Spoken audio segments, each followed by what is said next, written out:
Hoje, irmãos, nós vamos adentrar no capítulo de número 8 do livro de Neemias, e nós já fizemos aqui a leitura oficial nesse capítulo, e nós estamos dentro de um seminário de uma liderança eficaz, encontrando assim líderes que possam realmente fazer um trabalho diferenciado, e nós estamos usando o livro de Neemias, a palavra de Deus, como base, como sustentação para esse seminário, que vem assim realmente trazer a diferença, o seu conteúdo, os resultados que Neemias alcançou ali como governador, sendo ele copeiro do rei ali em Suzã. Ele realmente fez um trabalho extraordinário no que tange até agora na área física, ou seja, restabelecendo os muros, as portas, e na semana passada ele deu um passo significativo, colocando os guardas nas portas, levantando ali homens de primeiro, segundo escalão, e, enfim, dando toda a guarnição, porque agora os judeus têm uma outra performance. Eles saem de um estado de escravidão, ali na Babilônia, adentram na terra, e agora eles se transformam numa nação judaica. Esta é a realidade. Eles saem de um estado de escravatura, porque na Babilônia eles não tinham voz, eles não tinham uma liderança, eles estavam no estado de escravidão, assim como eles estavam no Egito, no estado de escravidão, e quando eles adentram na terra prometida, eles se tornam uma nação. Só que passaram-se os anos, eles não obedeceram à palavra do Senhor, e Deus havia dito a Moisés que se eles não cumprissem, se eles não obedecessem à palavra, ele ia espalhar a nação de Israel na terra, e eles seriam escravos. A lei do Senhor se cumpriu, a palavra se cumpriu. E Deus disse que esse período seria de 70 anos, só que se prolongou muito mais do que isso, em virtude da morosidade do povo em retornar para a terra, e quando retornam, não tem força suficiente para se estabelecer. Então Deus levanta Neemias para dar este avanço significativo para o povo. Agora, eles estão assentados na terra. Eles têm agora dignidade. Eles têm agora um governador. Eles têm uma liderança agora religiosa. Eles têm agora um governador comprometido com a palavra de Deus. Também eles têm agora Esdras, o sumo sacerdote, um homem que tem a palavra de Deus. E agora, quem olha para o lado de fora e passa e olha para a cidade de Jerusalém, vê uma perfeição. As portas estabelecidas, os muros levantados, os guardas, tudo está pronto, tudo está em ordem. Porém, ao olhar clínico de Deus, não está pronto. Não está pronto. Irmãos, há muita gente vivendo de aparência.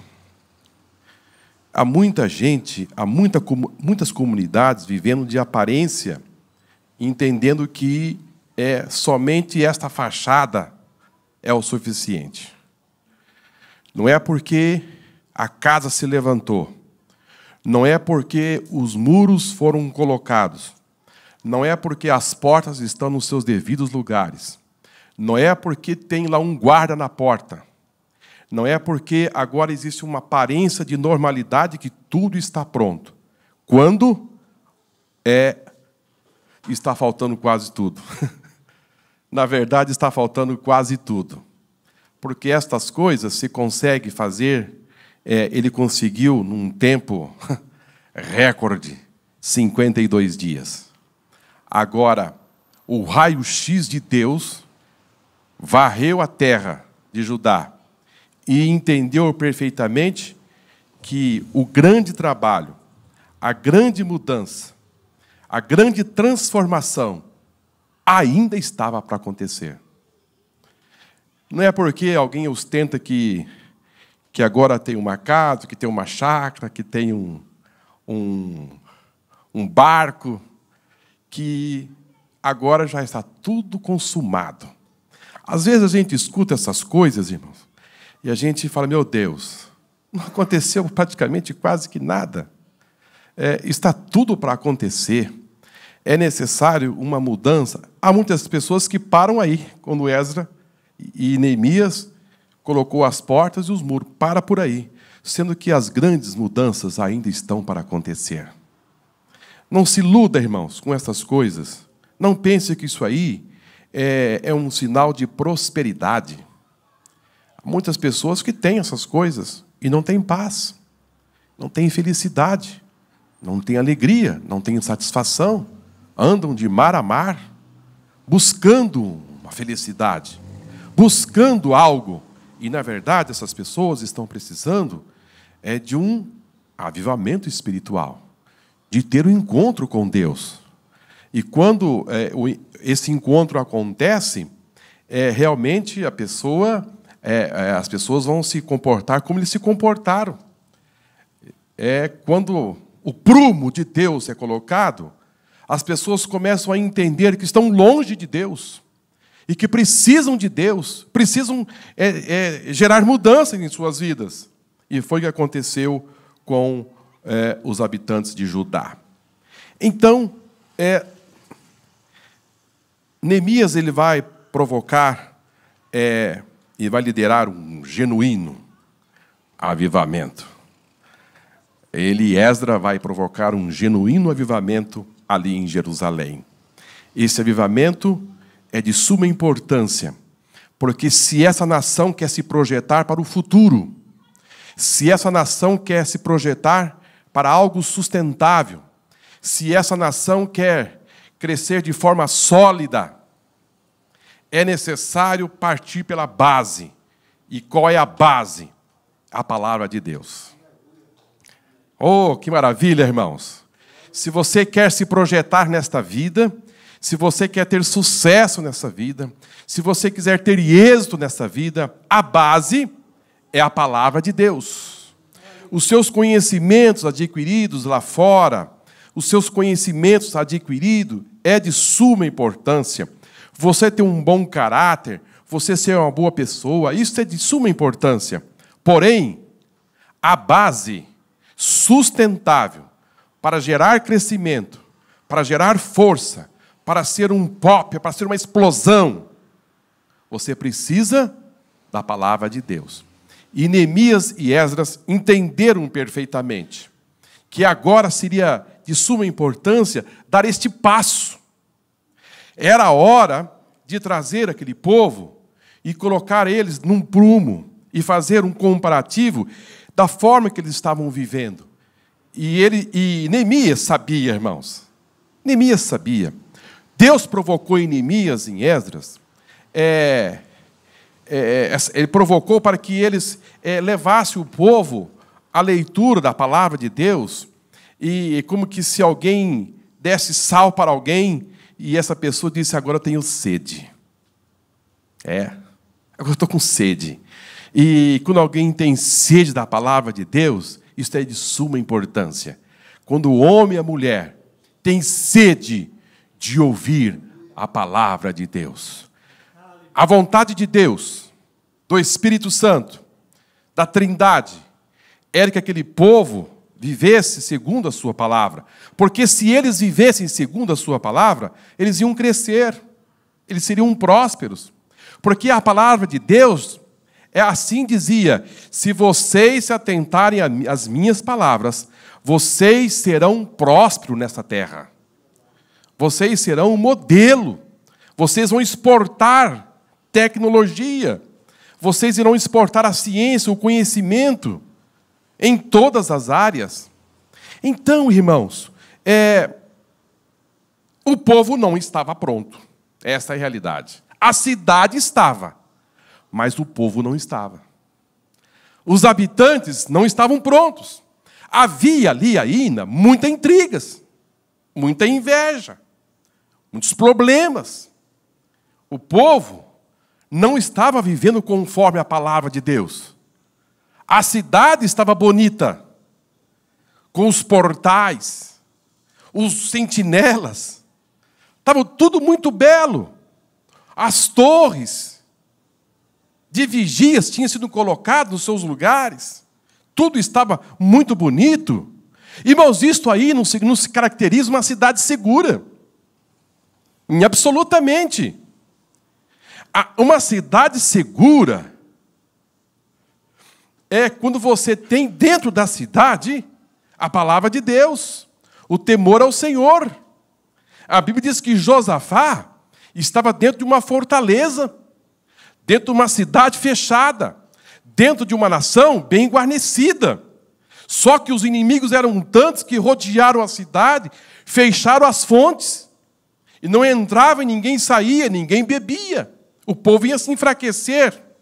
Mas lá dentro da cidade tinha um homem, tinha um rei que temia o Senhor, que observava a palavra de Deus. E quando a cidade foi sitiada, ele foi falar com Deus. E aí, irmãos, que está o segredo. Você pode estar rodeado de inimigos. Você pode estar rodeado de problemas. O inimigo pode te sitiar. Você pode estar em meio em grandes dificuldades. Nós não estamos inerentes, nós não estamos aqui blindados para tal que você fique rodeado de leões, de serpentes, tentando te destruir. Mas lá no meio, aonde você está, no meio do redemoinho, no meio da dificuldade, você levanta as mãos para o céu e diz: Deus, eu estou aqui, no meio desse redemoinho, dessa dificuldade. Sabe o que acontece? Vem o livramento na hora e Deus te dá o escape. Mas se você está no meio de problemas e você não tem a palavra de Deus, você não tem a confiança em Deus, você está vulnerável. Você se torna uma presa fácil. Não é porque você teme ao Senhor que você não é cercado de problemas. Então essa cidade estava cercada, protegida, mas ainda o povo não estava preparado para servir ao Senhor. Olha, irmãos, eu estava pensando hoje à tarde sobre isso. Eu fiquei assim de sobremodo assim impactado. Porque o que faz a diferença na vida de um homem, de uma mulher, de um líder, é a confiança que ele tem em Deus. É diretamente proporcional. Se você confia em Deus, você tem uma base sólida. Você tem uma base sustentável. Você tem um fundamento bem colocado. E Jesus, quando chegou aqui, ele não mudou a história, não. Ele continuou no mesmo caminho. Ele disse: olha, aquele que construía sua casa na areia, você vai até construir. Você vai até levantar a casa. Você vai terminar a casa. Você vai morar na casa. Só que ela vai cair. Ela vai cair. Ela não vai longe. É só você esperar o vento que vem do sul. Ou o vento que vem do norte. Ele não tem piedade. Ele vem, ele vai levantar essa casa e vai jogar essa casa para cima. Porque ela não tem sustentação. Jesus não mudou em nada, irmãos. Ele chegou e disse: mas aquele que construiu a sua casa sobre pedras, sobre fundamentos, fez um alicerce bem feito e colocou ali sapatas. Às vezes a gente conversa com certos irmãos que constroem casa, ele fala assim: olha, essa casa aqui, eles falam assim com tanta alegria, porque eles põem em segurança. Foi aqui 20 sacos de cimento. A gente fica escutando, a gente fica com uma felicidade. Aqui tem ferragem de tanto. Aqui eu construí várias sapatas. Aqui essa casa tem um andar, mas tem alicerce, tem fundamento para 3. Quando eu quiser, eu posso fazer mais 2 andares. O fundamento foi lançado. Isso é muito bom, irmãos. É alguém que pensa no futuro. De repente, amanhã, entra um dinheirinho extra, ele faz o primeiro andar. Ele está pensando que vai crescer, e tem que pensar assim mesmo. Porque senão disse, agora eu vou fazer um primeiro andar. Tem sustentação para tal? Não. Então tem que chamar um engenheiro, fazer com que fazer as mudanças para fazer o primeiro andar. Mas quando o homem e a mulher entendem que Jesus disse que a casa tem que ser construída sobre a rocha, ele está dizendo, você precisa construir a sua casa em Deus, confiando em Deus, não confiando no seu braço. Josafá entendeu perfeitamente. A cidade está fechada? Está. A cidade tem porta? Tem porta. Mas eu preciso de Deus. A cidade tem porta? Tem porta. A cidade tem guarda? Tem guarda. Mas nós não vamos abrir a mão de confiarmos no nosso Deus Todo-Poderoso. Meu irmão, a nossa vida só tem seguimento, ela só avança se você confiar em Deus. Porque a sua gasolina vai acabar, a sua gasolina espiritual vai acabar. E o posto não está perto. E aí? Você é uma presa fácil. Se você pretende construir um futuro, você precisa de uma renovação espiritual. Você precisa de algo em Deus para você ter essa sustentação. Bom, hoje eu creio que eu não vou concluir nada, porque esse capítulo 8 realmente é tremendo, irmãos. É de um âmbito, de um âmbito espiritual, de uma mudança na vida daquele povo, de uma forma maravilhosa, que realmente aconteceu ali, naquela praça, naquele dia, e depois se prolongou durante 7 dias, e no 8º dia era dia da festa. É impressionante. O povo de Deus é assim, irmãos. Começa, e no finalzinho da festa, é o momento de confraternizar, o momento de alegria. Mas foi palavra de Deus durante 7 dias. Das 6 ao meio-dia. E aí? Não era show não, viu, irmão? Não tinha nada contra... Nada, o pastor Marcos está dizendo que... Não estou dizendo nada contra. Eu só estou dizendo aqui, irmãos, que quando a palavra de Deus ela entra... Quando a palavra de Deus ela entra no coração de um homem, de uma mulher... Quando ela tem o desejo de ouvir a palavra de Deus... E ela vai ouvindo e vai fazendo uma comparação do seu estado. Ela vai trabalhando, e eles foram ouvindo, e as mudanças foram acontecendo. E foi impressionante. Esdras, ele abre mão, ele pega o livro. Alguns dizem que ele leu o livro de Deuteronômio, eu não sei. A Bíblia não fala. Eu penso que ele varreu a Torá toda. Eu penso que ele varreu. Não ficou nada para trás. Quem sabe esporádico, livros, mas eu penso que ele leu esses 5 livros ali, não sei todo, mas ele trouxe o povo a meditar, ao entendimento e o conhecimento da palavra de Deus. A princípio, irmãos, eles trabalharam com 26 homens.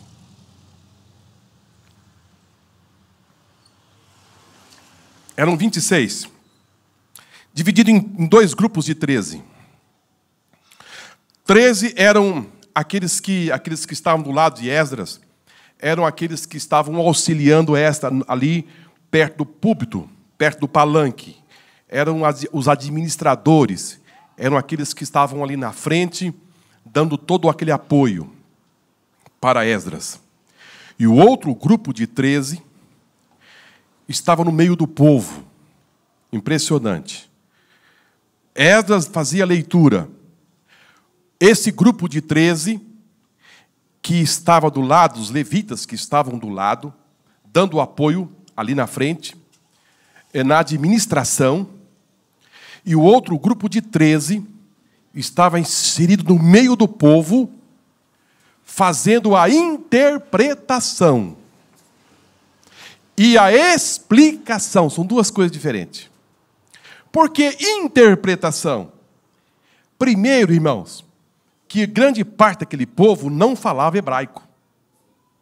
Aí que está o problema. Grande parte daquele povo não falava hebraico. Eles vieram da Babilônia e vieram carregados com o aramaico.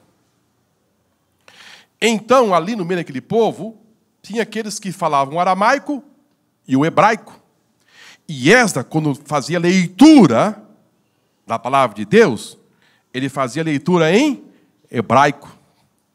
Então, irmãos, tudo foi feito de uma forma maravilhosa. Que língua você fala? Eu falo aramaico, então você fica aqui. E este levita, que falava hebraico e aramaico, ouvia o que Esdras ia falando, ia dando a interpretação, e simultaneamente o outro ia dando o que? A explicação. Então, aquele povo, todo aquele povo, ouvia, recebia a interpretação e recebia a explicação. Ninguém ficava sem a dizer, não estou entendendo. Era ali um grupo de homens que estavam comprometidos com o ensino.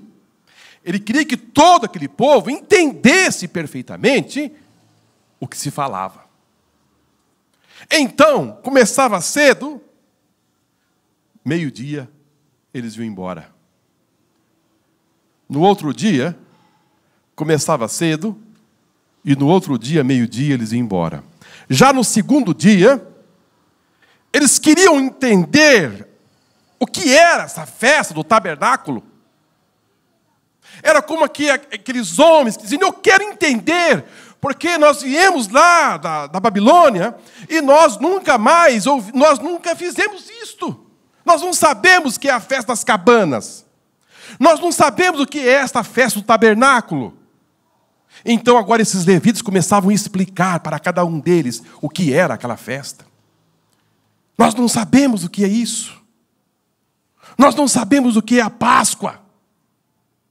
Percebe que era um grupo, uma nação, que queria saber a respeito de Deus, da sua tradição, da sua nação. Tinha se perdido no tempo.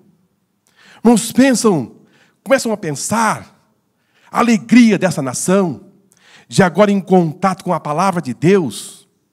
Eles tinham sede. E aqui, no capítulo 1, do livro do capítulo 1, capítulo 8, versículo 1, vamos ler o que está escrito. E chegado o 7º mês, e estando os filhos de Israel nas suas cidades, todo o povo se ajuntou como um só homem. Olha, irmão, isso é lindo. O povo se ajuntou, como que dizendo, 1 metro quadrado, ali era algo impressionante. Um do lado do outro. Só que aqui tem um sentimento mais aguçado. Esse um só homem, todos tinham o mesmo desejo.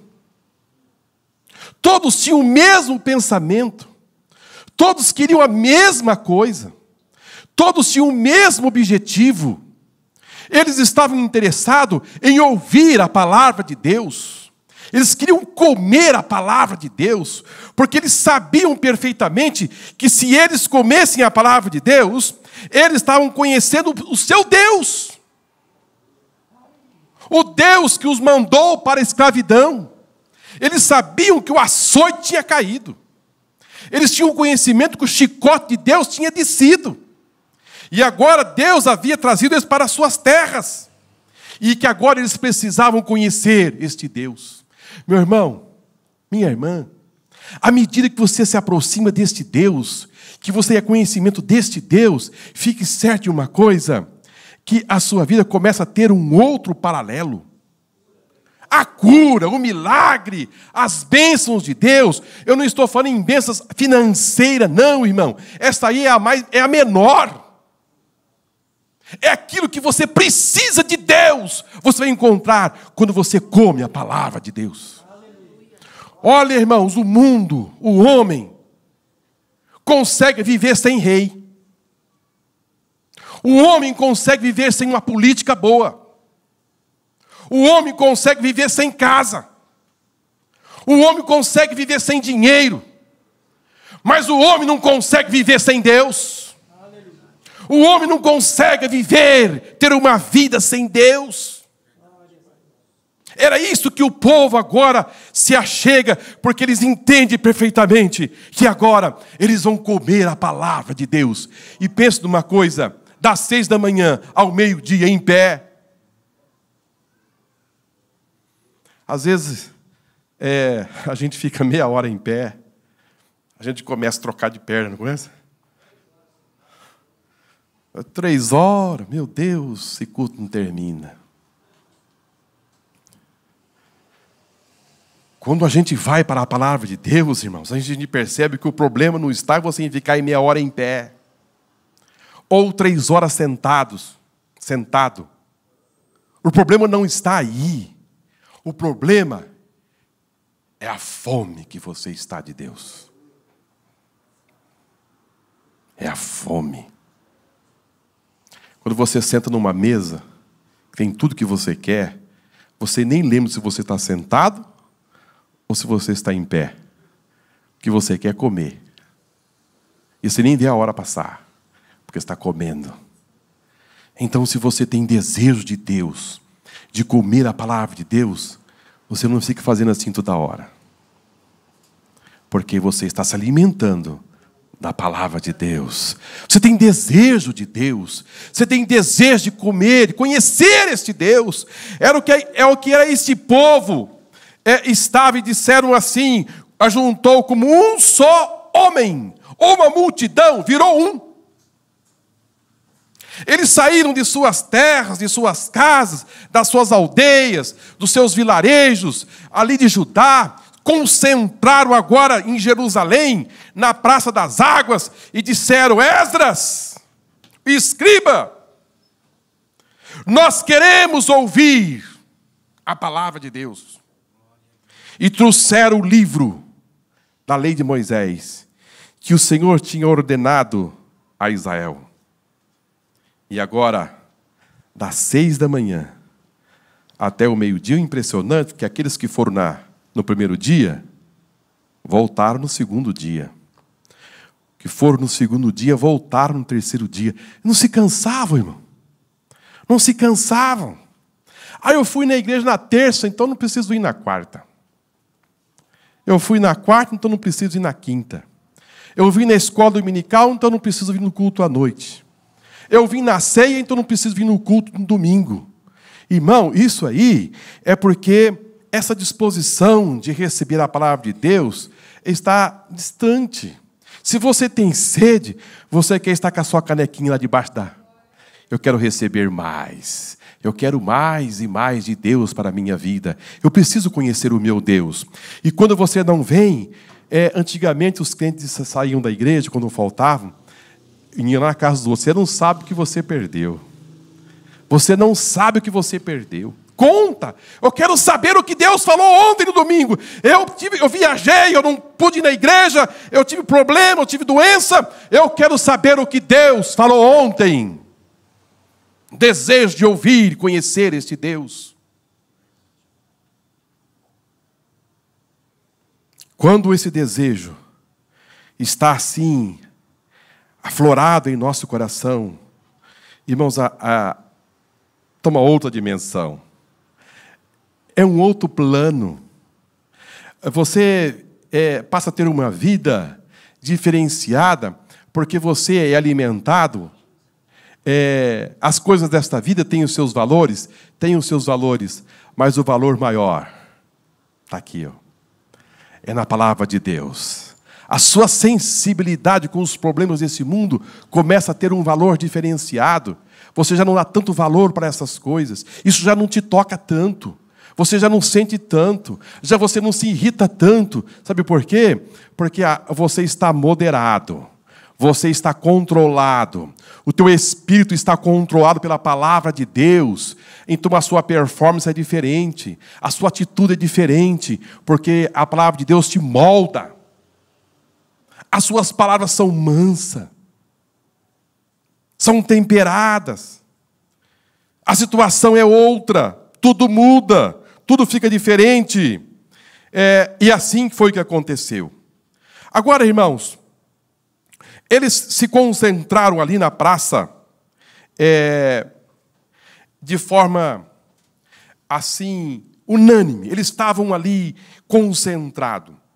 Aqueles 26 levitas estavam comprometidos em passar, em dar a informação precisa.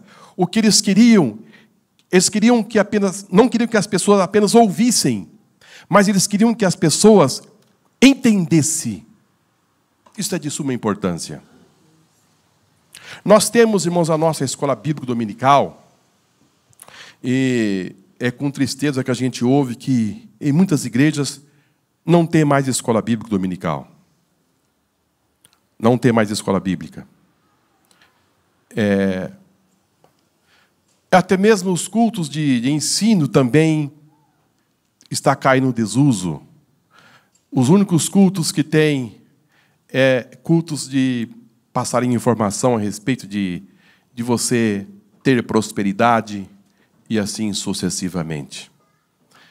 E quando a gente se confronta com a palavra de Deus, a gente vai entender perfeitamente que o inimigo quer que as pessoas se tornem analfabetos da Bíblia.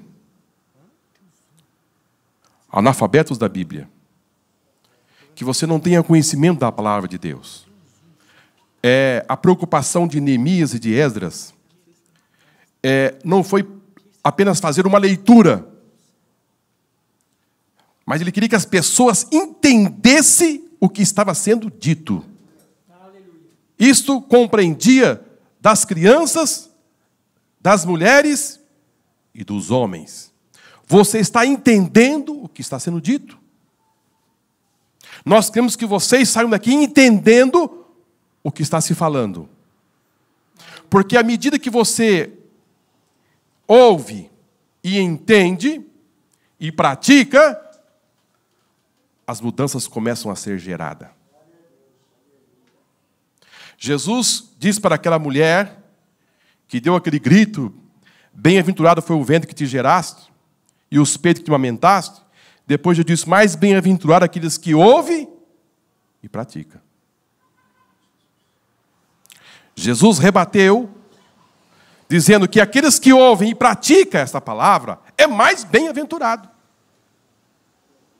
Então, o compreendimento, o entendimento da palavra de Deus é que vai trazer a diferença para as pessoas. Então, a escola bíblica, o ensinamento da palavra de Deus, tem ficado muito distante do povo. Então, se tem uma cultura hoje de evangélicos que não sabe nada da Bíblia. Ouve alguma coisa, mas não compreende, não entende nada. E se a pessoa não compreende, não entende a palavra de Deus, ela entra e sai da mesma forma. Há necessário de um compreendimento, do entendimento, para que haja mudança na vida das pessoas. Eu li algo que me impressionou. Uma universidade cristã, foram feitas ali uma sabatina, uma prova, com perguntas básicas. Lembrando aos irmãos, são pessoas qualificadas, pessoas que passaram, se graduaram para entrar numa universidade, são pessoas que não têm dificuldade de raciocínio. São pessoas que estão ali cursando um curso universitário de uma universidade evangélica. E fizeram algumas perguntas básicas a respeito da Bíblia. E vamos ver qual o grau de conhecimento desses alunos. E a pergunta era esta: em que cidade Jesus nasceu? A segunda pergunta: qual é o nome do primeiro evangelho da Bíblia? Pergunta, irmãos, desse tipo. Pergunta desse tipo. Não foram perguntas aprofundadas na Bíblia. Perguntas desse nível. Sabe qual foi a nota mais alta que atingiu-se? 34% de aproveitamento. E a nota mais baixa, 10%. Então, variou entre 10% e 34%. Isto de aluno de uma universidade evangélica. Então, pergunta-se aos irmãos: que rumo está se tomando a humanidade? Qual é o rumo? Quando você se afasta do conhecimento de Deus. Uma vez eu perguntei para uma jovem a respeito de alguma coisa da Bíblia. Ela disse: não, pastor Marcos, eu não sei nada da Bíblia, eu só canto.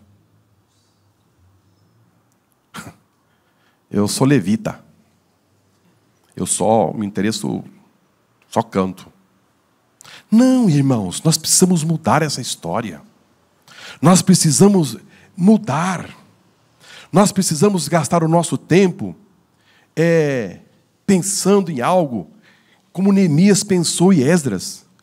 Você fala aramaico, então você vai ter a interpretação. Você fala o hebraico, então você já vai ter a explicação. Para depois você entender perfeitamente o que foi dito. Mas todo o povo vai precisar sair daqui entendendo e compreendendo a palavra de Deus. E o que foi que aconteceu, nós vamos entender depois. O povo precisa saber da palavra de Deus. O mundo está sedento, irmãos. O mundo está sedento. As pessoas estão procurando alguma coisa para ouvir. As pessoas querem saber. E nós que estamos aqui, eu penso e vou dizer aos irmãos que a minha responsabilidade aumentou. Aqueles que trabalham na área do ensino aumentou. Porque eu entendo perfeitamente que, pelo que eu pude entender hoje pelo Espírito Santo, é que nós precisamos fazer com que o povo entenda, compreenda a palavra de Deus, porque à medida que ele compreender a palavra de Deus, ele vai colocar o prumo, ele vai fazer as comparações, e vai entender perfeitamente que ele precisa dessa mudança. E foi exatamente isso que aconteceu ali no final do sétimo dia. Eles começaram a chorar. Por que você está chorando? Não era um choro de emoção, porque alguém estava fazendo algum espetáculo, não. Eles não estavam chorando porque a música estava sendo tocada e estava gerando nele uma emoção, não. Eles não estavam chorando porque a dívida dele precisava ser paga, não. Eles não estavam chorando por causa de um problema de outro. Ele chorava porque ele ouvia. Era ele explicado a palavra, dizendo: eu não estou vivendo assim. Eu estou emprestando dinheiro com usura. Eu não sei o que é festa do tabernáculo, eu não sei o que é a festa da Páscoa, eu não sabia de nada, quantas coisas eu tenho feito e não sabia da palavra de Deus, então por isso eu choro de tristeza, mas ao mesmo tempo eu estou feliz, porque eu estou comendo a palavra de Deus, e a partir de hoje a minha vida vai mudar. Era uma alegria acumulada de um choro. E depois Esdras e Neemias vai dizer: olha, por que vocês estão chorando? Por que vocês choram tanto? Irmãos, o avivamento genuíno, o verdadeiro avivamento, que não é acompanhado da palavra de Deus, eu tenho segurança para dizer a vocês, se não estiver aqui e não provocar em você uma mudança, que você entende perfeitamente que você precisa mudar, isso não é avivamento. Não é avivamento. O avivamento é acompanhado da palavra de Deus. E as pessoas que agora cobravam altos impostos, começaram a se perdoar, começaram a se abraçar, começaram ali, se comungar um com o outro, se confraternizar, houve uma alegria, uma confraternização, aí começou a chegar o grande avivamento ali em Judá, e em especial na cidade de Jerusalém. Oxalá, irmãos, que esse avivamento possa explodir aqui em nosso meio. E esse avivamento vai chegar sim, em nome do Senhor Jesus. E as grandes mudanças vão acontecer no nosso meio. Mas nós não podemos nos apartar da palavra de Deus. Aqui começa o verdadeiro, genuíno avivamento. Avivamento sem lágrimas. Não é avivamento. Avivamento que não causa em mim uma mudança. Não é um avivamento. Aqui se deu um dos maiores avivamentos da história. Nós temos um outro avivamento, irmãos, que aconteceu com Josafá. No segundo livro de Crônicas, no capítulo 34, a Bíblia fala que Josias, ele herdou a nação de Israel em pedaço, cheio de problemas. Mas ele foi crescendo, aquele menino, e de repente, ele disse, não, nós precisamos restaurar, nós precisamos fazer uma mudança, reconstruir e edificar, e tantas coisas mais. E o povo começou a construir, edificar, e chegou o dia de fazer o pagamento dos homens que trabalharam, e os levitas foram pegar o dinheiro no templo, e no que vai pegar o dinheiro, acharam o livro. Não se percebe uma coisa? Correndo atrás do dinheiro, acha o livro. Correndo atrás do dinheiro, acha o livro. No que acha o livro, acha-se uma solução dos problemas. Acha, irmãos, o caminho. Pegaram o livro e disseram para o rei, rei, achamos o dinheiro, achamos. Fizemos o pagamento, mas achamos também um livro da lei. E o rei disse, o que está escrito aí nesse livro? Leia um pouco desse livro para mim.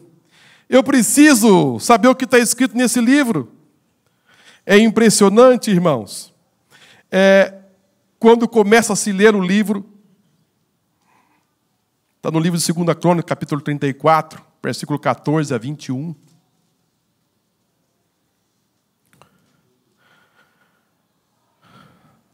Segundo livro de Crônicas, capítulo 34, 14 a 21. E tirando eles o dinheiro que se tinha trazido à casa do Senhor, Ilquias, o sacerdote, achou o livro da lei do Senhor, dada pelas mãos de Moisés. E Ilquias respondeu e disse a Safã, o escrivão, achei o livro da lei na casa do Senhor. E Ilquias deu o livro a Safã, e Safã levou o livro ao rei, e deu conta também ao rei, dizendo, teus servos fazem tudo quanto lhes encomendou. E ajuntaram o dinheiro que se achou na casa do Senhor, e deram nas mãos dos superintendentes, nas mãos dos que faziam a obra. Além disso, Safã, o escrivão, fez saber ao rei, dizendo, o sacerdote Ilquias me deu um livro. E Safã leu nele perante o rei. E sucedeu, pois, que ouvindo o rei as palavras da lei, rasgou as suas vestes. E o rei deu ordem a Ilquias e ao Alcão, filho de Safã, e a Abidom, filho de Mica, e Safã o escrivão, e Asaías, ministro do rei, dizendo: Ide, consultai ao Senhor por mim, pelos que restam em Israel e em Judá, sobre as palavras deste livro, que se achou, porque grande é o furor do Senhor, que se derramou sobre nós, porquanto os nossos pais não guardaram a palavra do Senhor, para fazerem conforme tudo quanto está escrito neste livro. Olha aí, irmãos, a proposta não era pegar o livro, a proposta era pegar o dinheiro para pagar aqueles que estavam trabalhando na obra. Mas, de repente, eles lançam a mão no livro. E o rei disse: leia um pouco esse livro para mim. E começou-se a ler o livro. O rei rasgou as suas vestes e disse: os meus pais. Ninguém está cumprindo. Ninguém está observando esta palavra. Deus está irado conosco. Irmãos, quando nós somos confrontados com esta palavra, oh, aleluia! Quando é lida a palavra, e você come esta palavra, você começa a dizer: eu estou em falta, eu preciso melhorar. Oh, aleluia! E você começa a abrir o coração, dizendo: eu preciso melhorar. Sabe o que acontece? Esta palavra faz uma mudança na sua vida. Aleluia! Você vai se sentindo fraco, mas de repente, irmãos, a palavra começa a te fortalecer. Oh, aleluia! Aquele povo começou a sentir os seus pecados, começou a sentir as suas faltas, começaram a sentir as suas fraquezas, e a palavra de Deus foi cortando, eles foram se perdoando, eles foram confessando os seus pecados, mas de repente, Neemias deu um brado, disse: alegrai-vos, porque a alegria do Senhor é a nossa força. Vamos comer as gorduras, vamos nos festejar, vamos nos alegrar, porque a palavra de Deus desceu, mudou a nossa vida, mudou a nossa história, e Deus está conosco. Irmãos, esta palavra, ela não mata não, ela cura, aleluia, ela abençoa, ela alimenta a nossa alma.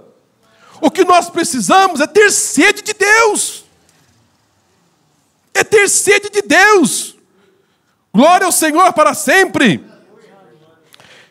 Havia um interesse neste livro de uma forma surpreendente, e eles foram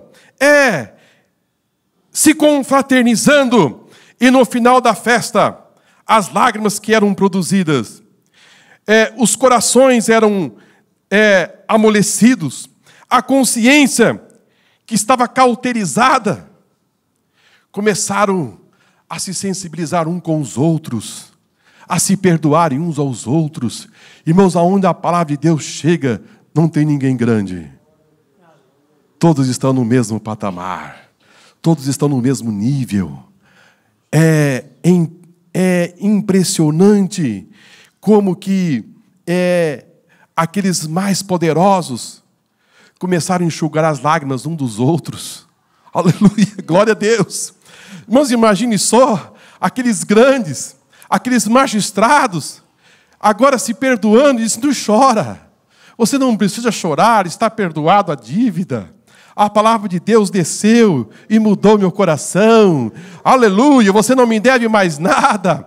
Pode passar lá em casa, pegar o seu filho, ele não é mais escravo. Aleluia, glória a Deus. O juro que você ia me pagar amanhã está perdoado. Oh, aleluia, tudo ficou zerado, irmãos. A palavra de Deus, ela é poderosa para causar as mudanças que o mundo precisa, que essa nação precisa, que esta cidade precisa, está precisando, é de Deus. Oh, aleluia, glória ao Senhor. Glória ao Senhor. Isaías capítulo 1, versículo 17. Aprendei a fazer o bem, praticai o que é reto, ajudai o oprimido, fazei justiça ao órfão, tratai da causa da viúva. Quando você tem a palavra de Deus, você pratica a justiça. Oh, aleluia. Quando você tem a palavra de Deus, você pratica a justiça. Glória ao Senhor. Glória ao Senhor. Qualquer movimento espiritual que não provoca o sentimento de generosidade em direção ao próximo não pode ser considerado avivamento espiritual.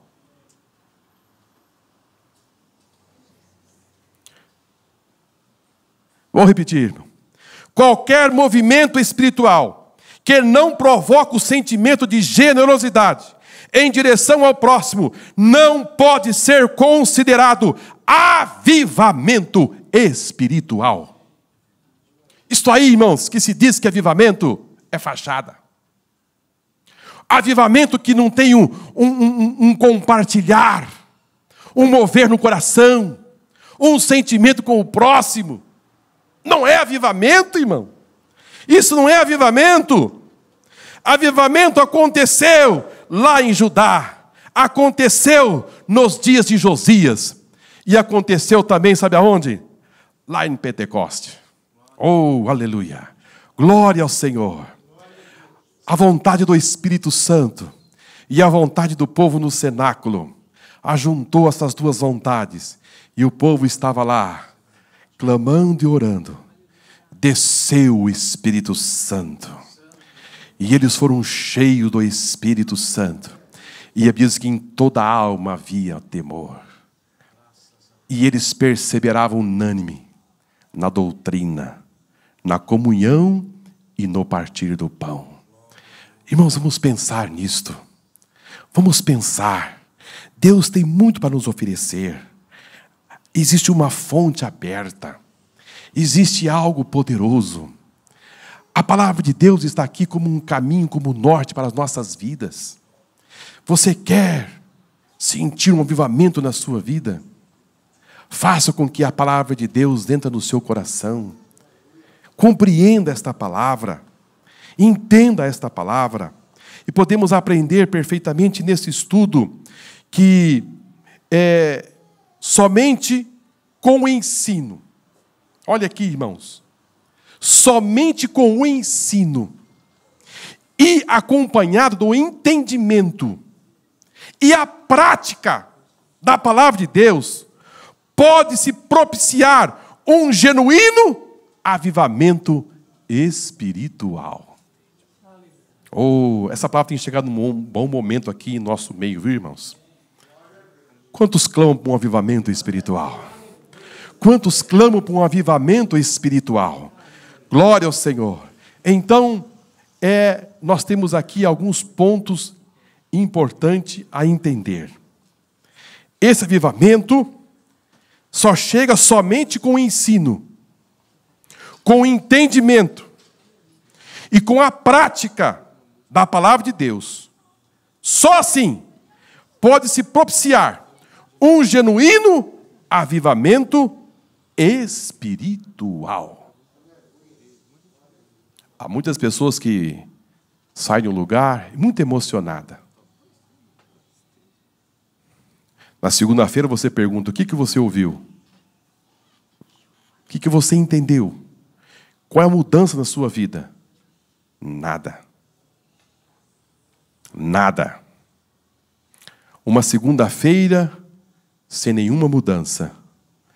Mas, irmãos, quando o avivamento chega, através do ensino, oh, aleluia, quando você aprende, quando a palavra de Deus entra no seu entendimento, e que você entende, você compreende o que foi dito, e você agora as pratica, você põe em prática o que você aprendeu, aí sim, você entra dentro de uma plataforma, aonde você vai gozar um genuíno avivamento espiritual. Aleluia, glória a Deus. Você vai chorar. Você vai chorar. Você irá se confrontado com a palavra de Deus. Mas você pode ter certeza de uma coisa. Você vai sentir muito gozo. Muita alegria. O Espírito Santo vai gerar em você uma explosão de felicidade. Porque aquilo que estava caminhando, que não estava conforme a palavra de Deus, Deus vai ser o centralizado na sua vida com a sua palavra. E você agora vai exportar a palavra de Deus, a confiança em Deus, e tudo vai mudar. As horas não me mandam parar. Mas na próxima quinta-feira, nós vamos continuar nesse estudo. Porque eu penso que no final desse seminário, nós estaremos aqui vivendo uma grande explosão de avivamento espiritual. Aleluia, glória a Deus. As indiferenças vão ficar de lado, irmão. Oh, aleluia. Quando você vive esse avivamento, você vai olhar para o seu irmão diferente. Oh, aleluia. Tudo ficará, essas arestas, as coisas vão ficar para trás. E você vai explodir num avivamento espiritual, de forma tal. Oh, esses bancos vão tremer. Vem com lenço de casa. Porque você vai chorar, diz pastor Marcos, faz tempo que eu não choro, mas se prepara para chorar, aleluia! Você vai chorar muito na presença do Senhor, você vai se derramar. A Bíblia diz que eles colocavam o rosto no pó. E depois, eu não ia falar, mas vou falar, eles levantavam a mãozinha para cima e dizia: Deus, nós não temos nada nas nossas mãos, porque tudo que nós temos vem de Ti. Olha que humildade, irmãos. Olha que singeleza. E depois curvava o rosto em chão e clamava. E dizia: amém, amém e amém. E com as mãos levantadas, eles oravam ao Senhor. Oh, o avivamento está chegando, irmãos, no nosso meio. Eu não tenho nada, você não tem nada, mas tudo que tem vem de Ti, Senhor. Vamos aplaudir o Senhor, irmão?